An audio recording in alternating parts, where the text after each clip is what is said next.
মৃত্যুর পরেও ব্যাংকে আপনার টাকা রয়ে যায়, অথচ আমরা আমাদের জীবদ্দশায় খরচ করার জন্য প্রয়োজনীয় টাকা পাই না।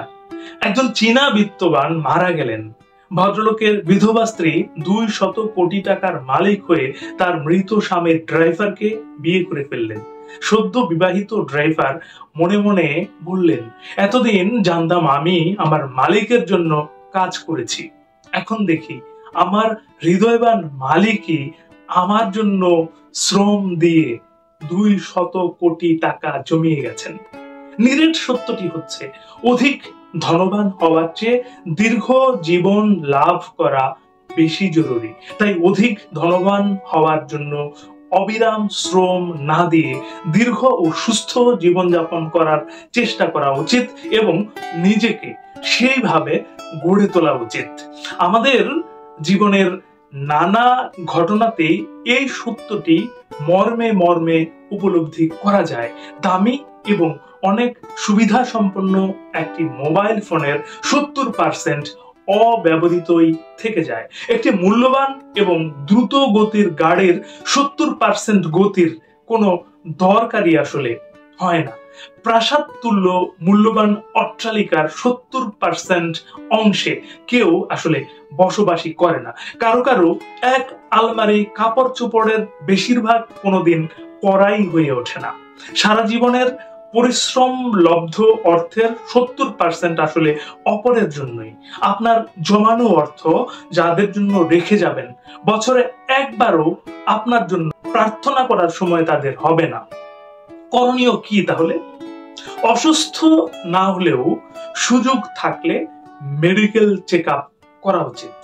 অতিরিক্ত দুশ্চিন্তা করা যাবে না, করবেন না। মানুষকে ক্ষমা করে দিন, রাগ পুষে রাখবেন না। মনে রাখবেন, কেউ রকচটা মানুষকে পছন্দ করে না। আড়ালে আবডালে পাগলা বলে ডাকে, এই পাগলা। পিপাসার্ত না হলেও জল পান করুন। শরীরের কার্যক্রম স্বাভাবিক রাখতে এর কোনো বিকল্প আসলে নেই।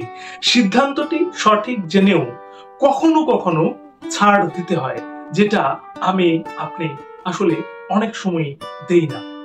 যত বয়সী হোক না কেন আর ব্যস্ত থাকুন না কেন, জীবন সঙ্গীকে মাঝে মাঝে নিরিবিলি কোথাও নিয়ে হাত ধরে হাঁটুন।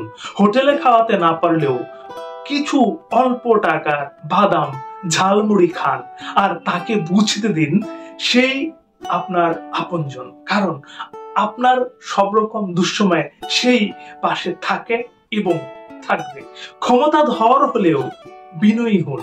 সুযোগ পেলেই পরিবারের অন্যান্য সদস্যদের নিয়ে সামর্থ্য অনুযায়ী নিজের দেশকে, এমনকি ভিন দেশকে ঘুরিয়ে দেখাতে পারেন বা ঘুরিয়ে দেখিয়ে নিয়ে আসুন। ধনী না হলেও তৃপ্ত থাকুন। মনে রাখবেন, সকল ধনী লোক কিন্তু মানসিক শান্তিতে থাকে না। মাঝে মাঝে ভোরের সূর্যোদয়, রাতের চাঁদ এবং সমুদ্র দেখতে ভুল করবেন না। আমরা তো এগুলো ভুলেই যাই, মনেই থাকে না। বৃষ্টি জলে বছরে একবার হলেও ভিজবেন আর দিনে একবার গায়ে রোদ লাগান। মাঝে মাঝে উচ্চ স্বরে হাসুন। জীবন তো একটাই, একে পরিপূর্ণভাবে রাখার, পরিপূর্ণভাবে যত্ন নেওয়ার চেষ্টা করুন। প্রতিবারের মতো শেষ করার আগে একটি কথা মনে করিয়ে দিই, এই পৃথিবী তাকেই সম্মান দেয় যে ইউনিক কিছু করতে পারে। ইউনিক কিছু করুন, ভালো শুনুন, ভালো থাকুন। ধন্যবাদ।